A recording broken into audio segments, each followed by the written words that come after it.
يؤتي الحكمة من يشاء ومن يؤت الحكمة হাদিস অস্বীকারীদের 4 নম্বর দলিল হলো তারা বলে থাকেন যে রাসূল করিম সাল্লাল্লাহু আলাইহি ওয়াসাল্লামের অনেক কাজকর্মের ব্যাপারে তাকে তিরস্কার করা হয়েছে। যেমন বদর যুদ্ধে বন্দী কাফেরদেরকে মুক্তিপণ নিয়ে রাসূল করিম সাল্লাল্লাহু আলাইহি ওয়াসাল্লাম বিদায় দিয়ে দেন, মুক্তি দিয়ে দেন। এ সম্পর্কে তিরস্কার কোরআন কারিমে অবতীর্ণ হয়, রাসূল করিম সাল্লাল্লাহু আলাইহি ওয়াসাল্লামকে সতর্ক করা হয়। তাহলে যদি রাসূল করিম সাল্লাল্লাহু আলাইহি ওয়াসাল্লামের হাদিস প্রমাণযোগ্য হয়, তাহলে কেন রাসূল করিম সাল্লাল্লাহু আলাইহি ওয়াসাল্লামকে তিরস্কার করা হলো? এর উত্তর হলো যে স্বয়ং এই ঘটনা থেকেই বোঝা যায় রাসূল করিম সাল্লাল্লাহু আলাইহি ওয়াসাল্লামের হাদিস প্রমাণযোগ্য।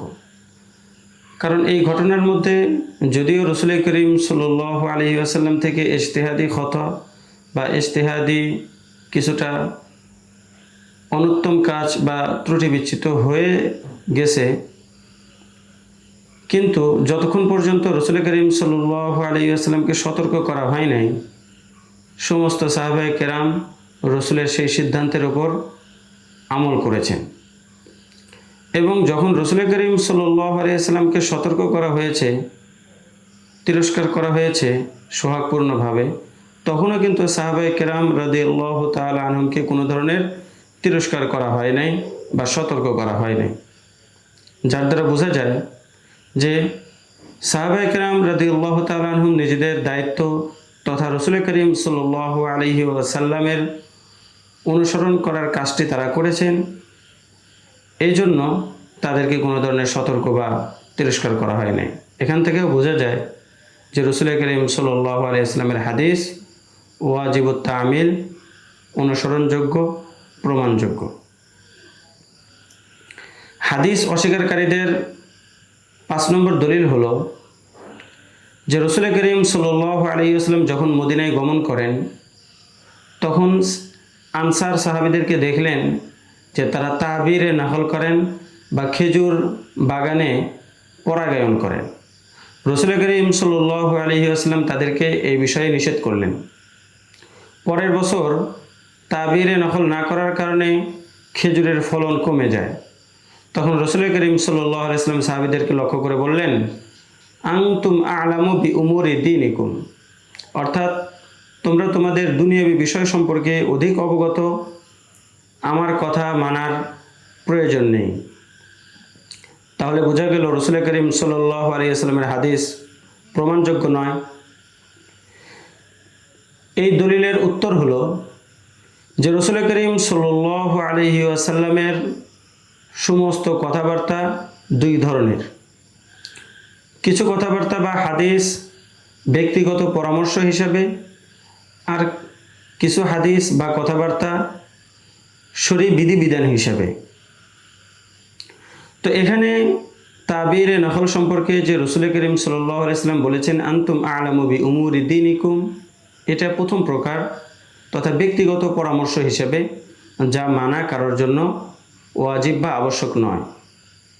পক্ষান্তরে রাসূল করিম সাল্লাল্লাহু আলাইহি ওয়াসাল্লাম যে সকল কথা বা হাদিস বলেন শরীয়ী বিধিবিধান হিসাবে, সেগুলো মানা উম্মতের জন্য আবশ্যক এবং ওয়াজিব।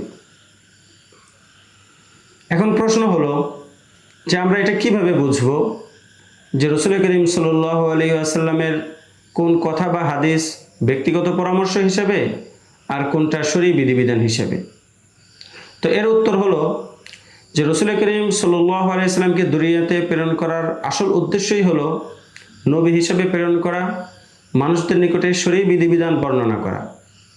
এজন্য রাসূল করিম সাল্লাল্লাহু আলাইহি ওয়াসাল্লামের কথাবার্তা এবং হাদিস সবগুলো শরীয়ী বিধিবিধান হিসেবেই পরিগণিত হবে। এবং যদি কোনো হাদিসের সাথে বা কোনো কথাবার্তা কাজের সাথে এমন কোনো প্রমাণ থাকে যার দ্বারা বোঝা যায় যে সেই কথাটা, সেই হাদিসটা ব্যক্তিগত পরামর্শ হিসেবে রাসূল করিম সাল্লাল্লাহু আলাইহি ওয়াসাল্লাম বলেছেন, তাহলে সেটা ব্যক্তিগত পরামর্শ হিসেবে গণ্য হবে, সেটার উপর আমল করা আবশ্যক হবে না।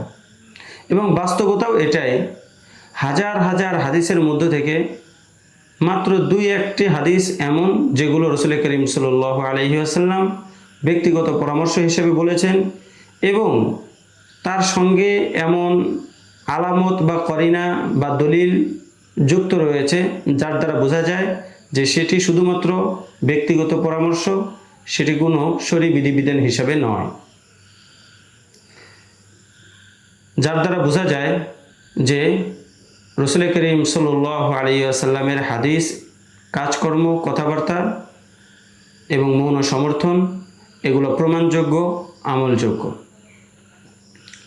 এ পর্যন্ত আমরা জানতে পারলাম হাদিস অস্বীকারীদের 5টি দলিল এবং সেগুলোর খণ্ডন সম্পর্কে।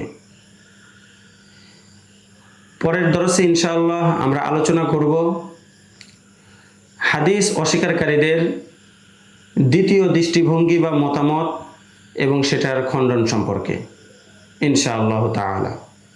আসসালামু আলাইকুম ওয়া রাহমাতুল্লাহি ওয়া বারাকাতুহু। يشاء ومن يؤت الحكمة فقد أوتي خيرا كثيرا وما يذكر إلا أولو الألباب